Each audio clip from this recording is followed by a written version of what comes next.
Vamos corrigir a questão número 5? Vamos lá, acompanhem aí pelo material de vocês.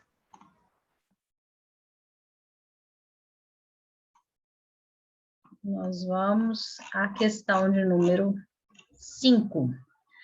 Sobre a incorporação dos tratados internacionais de direitos humanos, explique o posicionamento defendido pela doutrina e o posicionamento adotado pelo Supremo Tribunal Federal. Mencione os tratados já incorporados pelo Brasil com status de emenda. Gente, tranquila, mas é uma questão que é sempre cobrada e pode sim vir como uma questão da prova discursiva. E aqui, o primeiro ponto, né, é conseguir vocês terem muito clara a visão da doutrina e a visão do Supremo. E eu até coloco na apostila as citações do Mazzuoli e da Flávia Piovesan, mas André de Carvalho Ramos vai no mesmo sentido, o saudoso Antônio Augusto Cansado Trindade, né, infelizmente faleceu há pouco tempo, nosso grande mestre, também vai no mesmo sentido. Qual que é a grande diferença? Para os doutrinadores, qualquer tratado internacional de direitos humanos, pelo simples fato de tratar de uma matéria tão relevante, já seria materialmente constitucional, já merece ser visto como matéria constitucional. Né? Então, a doutrina considera que, pela importância da matéria que é trazida por esses tratados, todos eles teriam status de norma constitucional. Mas é essa a teoria que nós adotamos na prática? Não. Aí vocês vão ler aqui as citações, tá? Não é essa a doutrina que nós adotamos na prática. Então, para a doutrina, eu até coloco isso aqui num quadro, todos os tratados são constitucionais, teriam status de norma constitucional. Aqueles que não foram aprovados com status de emenda, para a doutrina, seriam materialmente constitucionais. Aqueles que já têm o status de emenda, eles seriam materialmente e formalmente constitucionais. Essa é a classificação da doutrina, resumi aqui para vocês nesse quadro, né? Então, qualquer tratado de direitos humanos para eles, materialmente constitucional. E como que eu diferencio, então, os que têm status de emenda? Para eles, esses seriam materialmente e formalmente constitucionais. Visão da doutrina, que não coincide com a do Supremo Tribunal Federal. Eu até coloquei aqui, as correntes que nós já tivemos, né? As possibilidades de correntes, as discussões que nós já tivemos, né? O debate doutrinário, natureza supraconstitucional dos tratados, eles estariam aí no mesmo patamar ou acima da Constituição. Não adotamos isso, o Celso de Mello já falou dessa corrente uma vez, mas nunca prevaleceu nem na doutrina, nem no Supremo, tá? A natureza constitucional é o que defende a maioria doutrinária hoje. A natureza de equipará-los à lei ordinária foi a tese que o Supremo usou até 2008, que foi quando ele criou a tese da supralegalidade dos tratados, e a natureza da supralegalidade, que foi justamente adotada em 2008 pelo STF. Então, como que atualmente o Supremo enxerga os tratados internacionais de direitos humanos? O Supremo classifica em dois grandes blocos. Ou são normas supralegais, que são aqueles tratados anteriores à emenda 45 de 2004, porque lembrando que foi o parágrafo 3º trazido por essa emenda que trouxe a tese de equiparação às normas constitucionais. Não existia isso antes no nosso país. Então, primeira coisa, quando você olha para um tratado, ele é anterior ou posterior à emenda 45? Que é de 2004, porque se ele é anterior, não existe chance dele ser um tratado com status de emenda, essa regra não existia, e não existe previsão de aplicação retroativa da regra. Então, professora, só existe tratado com status de emenda depois da emenda 45? Claro, sim, né? Isso é importantíssimo ter em mente, já ajuda bastante. Nunca mais você vai dizer que o Pacto de San José, que é de 92, criatura, tem status de emenda, porque é impossível. Você está querendo aplicar uma regra que não existia. Não podemos fazer isso, tá bom? Então, olha, é anterior à emenda 45, norma supralegal. É posterior, mas não conseguiu alcançar o quórum? Norma supralegal. Se é posterior à emenda 45 e conseguiu ser aprovado com as exigências do parágrafo 3º do artigo 5º, tem status de emenda constitucional. Então, o Supremo enxerga esses dois grandes blocos. Ou os tratados são normas supralegais, ou têm status de emenda, porque conseguiram ser aprovados na forma do parágrafo 3º do artigo 5º, ou seja, foram aprovados nas duas casas do Congresso em 2 turnos de votação, com aprovação de pelo menos 3/5 dos membros. Tranquilo. E a doutrina, professora, como que é mesmo? Para a doutrina, materialmente constitucionais, que equivaleriam às normas supralegais do Supremo, materialmente e formalmente constitucionais, que equivaleriam aos tratados com status de emenda, segundo o STF. Tranquilo? É isso que tinha que constar na primeira parte da resposta de vocês. Segunda parte, bem tranquila. Temos tratados com status de emenda? Temos. Quais são? Professora, tem que saber? Claro que tem que saber. Isso aí tem que ser decorado. Decorar é saber com o coração, né? E vocês têm que saber decor esses artigos que aprovamos com status de emenda. Convenção sobre os Direitos das Pessoas com Deficiência e o seu protocolo facultativo, Decreto Legislativo 186 de 2008 e a promulgação pelo Decreto Presidencial 6949 de 2009. Tratado de Marrakech relativo à reprodução e distribuição de obras, livros e textos em formato acessível a pessoas com deficiência visual. Decreto Legislativo 261 em 2015, esse demorou um pouco mais, porque o decreto presidencial é o nosso 9522 de 2018, né? Então, tivemos um lapso maior aí até a promulgação do decreto. E o mais recente, e esse foi rápido, né? Achei que iria demorar muito mais, Convenção Interamericana contra o Racismo, a Discriminação Racial e Formas correlatas de Intolerância, que não se confunde com a Convenção Interamericana para combater qualquer forma de intolerância. Cuidado com isso, tá? São 2 tratados que foram elaborados juntos e o Brasil só ratificou esse com status de emenda.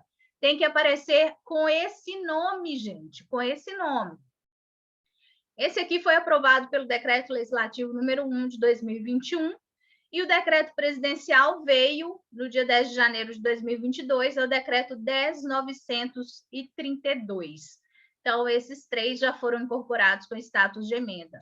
Se eu considerar que aqui eu tenho 2 tratados, são 4 com status de emenda.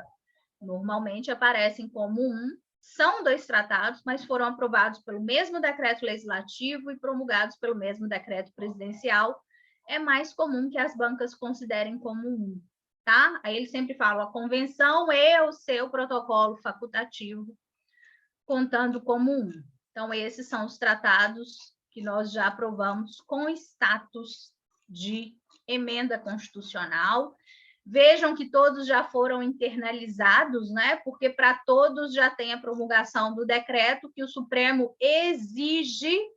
É uma fase obrigatória, segundo o STF, para que esse tratado tenha vigor internamente. Já sabemos que isso é muito criticado pela doutrina, né? Que a doutrina fala que é totalmente desnecessário, que bastaria a ratificação, mas o Supremo exige. Então, nos 3 já tivemos o processo completo, porque nós já temos aí a promulgação do decreto presidencial para todos. Cuidado com a pegadinha, hein? A Convenção Interamericana sobre Direitos Humanos dos Idosos não foi ainda ratificada pelo nosso país, foi assinada, mas ainda não foi ratificada. Então, esse não pode entrar aqui no nosso bloco de constitucionalidade restrito, não é? Que é a visão do STF. Só entra no bloco de constitucionalidade na visão do Supremo os tratados já ratificados com status de emenda constitucional, que são só esses que nós vimos.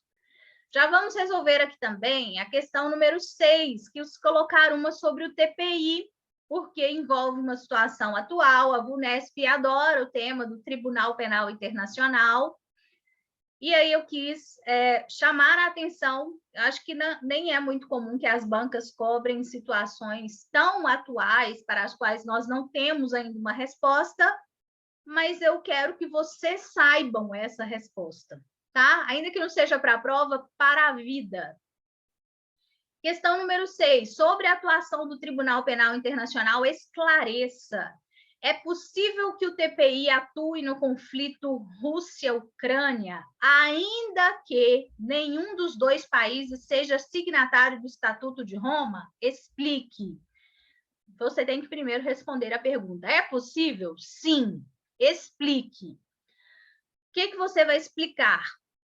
Quando é que o TPI exerce a sua jurisdição? Aí eu coloquei aqui os artigos para vocês lerem. Obviamente, vocês não têm que mencionar o artigo e saber o texto do artigo lá na prova, mas você tem que saber o que diz o artigo.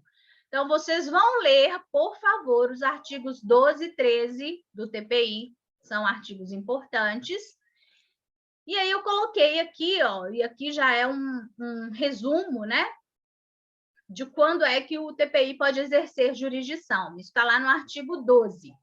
Então, em regra, o TPI ele só pode exercer jurisdição depois que um país ratifica o Estatuto de Roma. Vamos nos lembrar que o Tribunal Penal Internacional foi criado pelo tratado conhecido como Estatuto de Roma, que ficou pronto em 98, entrou em vigor em 2002. O Brasil já ratificou desde 2002, é o decreto 4388, né? Então, já vale para nós. Então, a regra é essa: o TPI só pode agir em relação a um país que ratificou o TPI, ou seja, aceitou a sua jurisdição. Essa é a regra. Então, se acontece um crime de competência do TPI no território daquele estado, então vamos colocar aqui como exemplo o Brasil.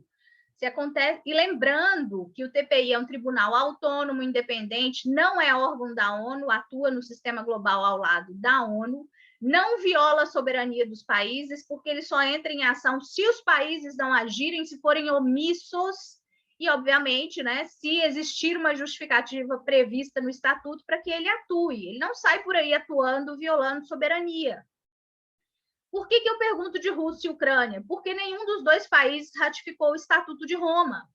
Então, o que eu quero que você me diga? Ainda assim, é possível que o TPI atue? Sim. Vamos entender por quê.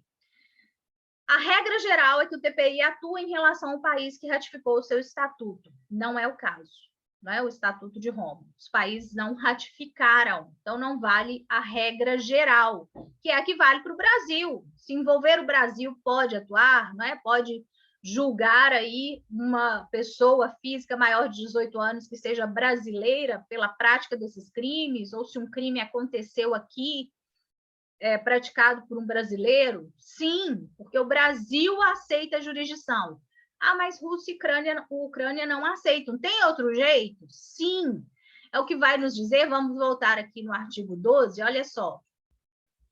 O Estado que se torne parte no presente estatuto aceitará a jurisdição do tribunal relativamente aos crimes a que se refere o artigo 5º, e é o que mais cai em prova. Quais são os crimes de competência do TPI? Já vamos aproveitar para revisar, né? Crime de genocídio, de guerra contra a humanidade e de agressão. Terrorismo não entra, tráfico de drogas, de pessoas não entra, cuidado com as pegadinhas. Então, aceitou a jurisdição, vai. Não é o caso de Rússia e Ucrânia. Nos casos referidos nos parágrafos A ou C do artigo 13, o tribunal poderá exercer a sua jurisdição se um ou mais estados a seguir identificados forem partes no presente estatuto ou aceitarem a competência do tribunal de acordo com o disposto no parágrafo 3º. Letra A. Estado em cujo território tenha tido lugar a conduta em causa ou se o crime tiver sido cometido a bordo de um navio ou de uma aeronave, o estado de matrícula do navio ou da aeronave, estado de que seja nacional a pessoa a quem é imputado o crime. Então, tanto se o crime ocorreu no Brasil ou em um navio brasileiro, né, em alto mar, um navio oficial brasileiro em qualquer lugar que esteja, ou um navio privado em alto mar, se é a mesma regrinha que a gente usa lá em direito penal, ou se o autor dos crimes é brasileiro, o Brasil aceitou a jurisdição, vale. Item 3, me perdoem. Se a aceitação da competência do tribunal por um Estado que não seja parte, agora sim, começamos a falar de Rússia e Ucrânia, no presente estatuto, for necessária nos termos do parágrafo 2º, pode o referido Estado, então, olha só, aqui está a possibilidade de TPI atuar em relação ao Estado que não é parte. Como? Mediante declaração depositada junto do secretário, consentir que o tribunal exerça sua competência em relação ao crime em questão. O Estado que tiver aceito a competência do tribunal colaborará com este sem qualquer demora ou exceção, de acordo com o disposto no capítulo 9. Olha que interessante. O Estado não ratificou o Estatuto de Roma, mas ele aceite que o TPI, e ele faz uma declaração com isso, tá? Nesses termos, e entrega ao TPI, autorizando o TPI a atuar naquele caso específico, naquela situação específica. A Ucrânia fez isso desde quando teve início esses conflitos, né, envolvendo fronteiras na Ucrânia, que não é uma questão recente, agora ficou pior, mas não é recente. E desde 2014, se não me engano, a Ucrânia autorizou o TPI a agir. Então, o TPI poderia atuar, não é? Porque ele tem uma declaração da Ucrânia autorizando. Primeira possibilidade. Segunda possibilidade, o Conselho de Segurança da ONU poderia denunciar o conflito e solicitar a atuação do TPI.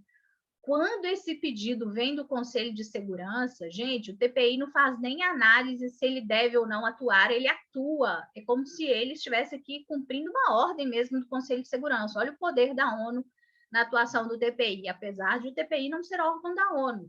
Tem aqui uma grande influência do Conselho de Segurança. Então, se o Conselho de Segurança levasse o caso, né, o conflito, para o TPI e pedisse para julgar as partes envolvidas ali, estamos falando do julgamento de pessoas. O TPI não julga Estado, julga pessoas físicas maiores de 18 anos. Então, se o pedido de inquérito e o processo viesse do Conselho de Segurança, o TPI poderia também atuar. Vamos olhar para o caso concreto. A Rússia é um dos membros permanentes do Conselho de Segurança. Para o Conselho de Segurança levar um caso desse para o TPI, os 5 membros permanentes têm que aceitar. Vocês acham que a Rússia aceitaria? Então, existe possibilidade, em tese? Existe, né? Porque a Ucrânia fez uma declaração aceitando a jurisdição do TPI e porque o Conselho de Segurança pode, ouvidos os seus membros, levar o caso ao TPI. Na prática, para mim, essa possibilidade do Conselho de Segurança levar o caso ao TPI não existe, porque a Rússia é um membro permanente, não é? Então, vocês viram que a ONU ficou aí de mãos atadas e não atuou no conflito justamente por isso, porque não teve a aprovação de um dos membros permanentes lá do Conselho. Então, aqui eu coloco para vocês, ó, o tribunal só poderá exercer essa jurisdição caso o Estado, em cujo território tenha sido cometido o crime, ou Estado de que seja nacional a pessoa acusada de cometê-lo, seja parte no Estatuto, ou tenha aderido ao Estatuto. Ademais, admite-se que um Estado que não seja parte possa aceitar a jurisdição do tribunal, fazendo uma declaração expressa nesse sentido. Foi o que a Ucrânia fez. Além disso, há outra possibilidade, de forma extraordinária, pode o Conselho de Segurança da ONU tomar a iniciativa de pedir ao procurador que abra um inquérito sobre a ocorrência de fato definido pelo crime no Estatuto. Nesse caso, não existe qualquer tipo de restrição. O TPI, o pedido vem do Conselho de Segurança, ele simplesmente age. Ele não faz um juízo aqui, que ele faz em relação aos outros tipos de denúncia. Aí eu coloco, né, o conflito em si, isso está na apostila, no capítulo 5, no capítulo 6, que é o do TPI, tá? Em março de 2022, foram abertas investigações imediatas sobre os crimes de guerra contra a humanidade de agressão na Ucrânia, tanto quanto as situações passadas quanto presentes. Porque desde 2013, eu falei 14, mas é 2013, a Ucrânia não ratificou o Estatuto de Roma, mas desde 2013 aceitou, autorizou a atuação do TPI. Por isso seria possível. tá? A Rússia, e desde 2013 eles têm problema, principalmente por causa da anexação do território da Crimeia pela Rússia. Foi o que gerou essa declaração da Ucrânia. Como a Rússia não ratificou o Estatuto de Roma, ainda que o TPI analise o caso e condene o Vladimir Putin, por exemplo, ele não pode entrar na Rússia de forma forçada, violando a soberania da Rússia, para capturar o Vladimir Putin.